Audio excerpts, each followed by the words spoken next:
દરેક લોકો પોતાની આસ્થા પ્રમાણે પોતાના ઈશ્વરને પૂજે છે અને એને રૂપ આપે છે.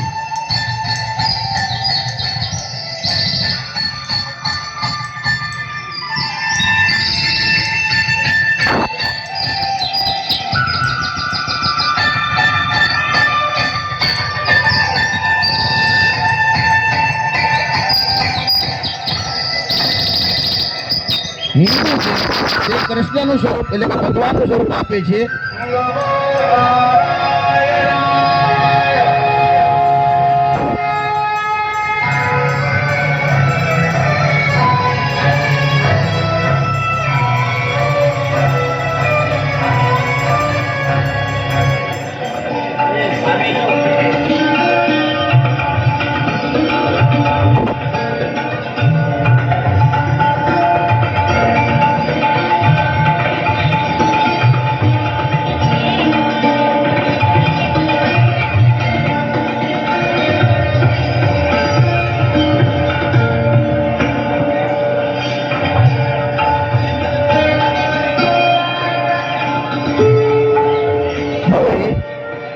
ક્રિશ્ચન આવે છે તે આ મૂર્તિમાં અલગ સ્વરૂપ જુએ છે.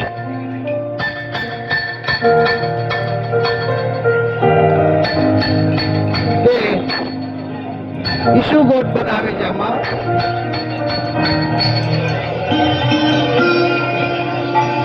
પોતાની આસ્થા પ્રમાણે ઈશ્વરની પૂજા કરે છે.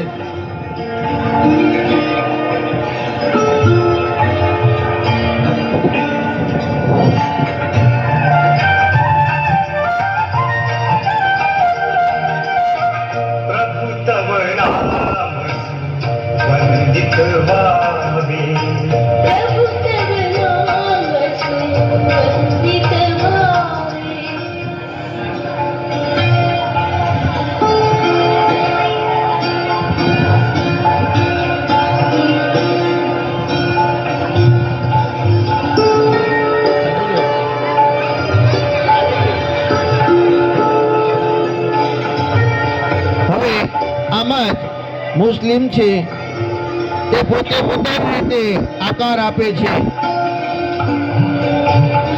તે ઈશ્વરને પોતે અલગ રીતે જુએ છે.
કે તેને તો કૃષ્ણ ભગવાન બનાવ્યા હતા કે મારે આ શું થઈ ગયું, એટલે બંને વચ્ચે વિવાદ થાય છે, મતભેદ થાય છે અને આ મતભેદ એ ઝઘડામાં પરિણમે છે.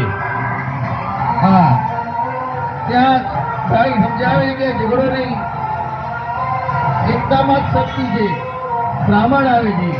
હવે આ ક્રિશ્ચન આ બધા સામ આવીને ઝઘડે છે, પોતાની જ માન્યતાને સાચી માને છે, પોતાના જ ભગવાનને પૂછે છે. ત્યારે ખરેખર એક ગાંધીવાદી આવે છે, તે પણ કામ કરે છે. જુઓ,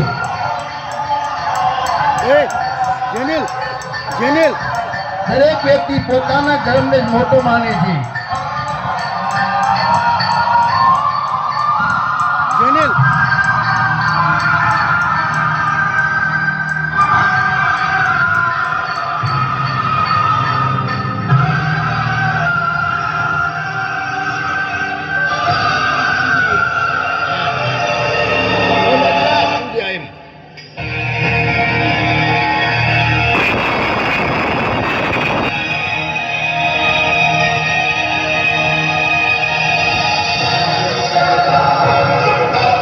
સૌથી મોટો રાષ્ટ્ર ધર્મ છે.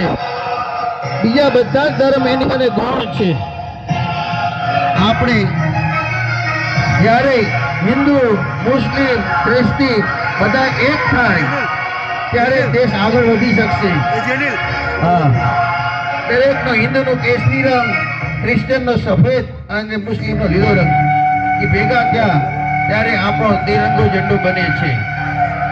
તિરંગો ઝંડો આવે ત્યારે બધા ધર્મો પર થઈ જાય છે.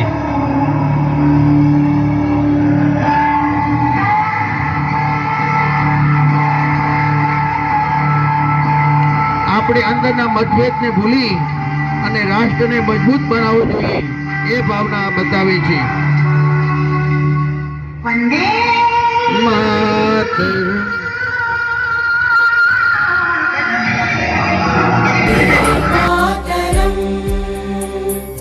वन्दे मातरम् सुजलां सुफलां मलयज शीतलां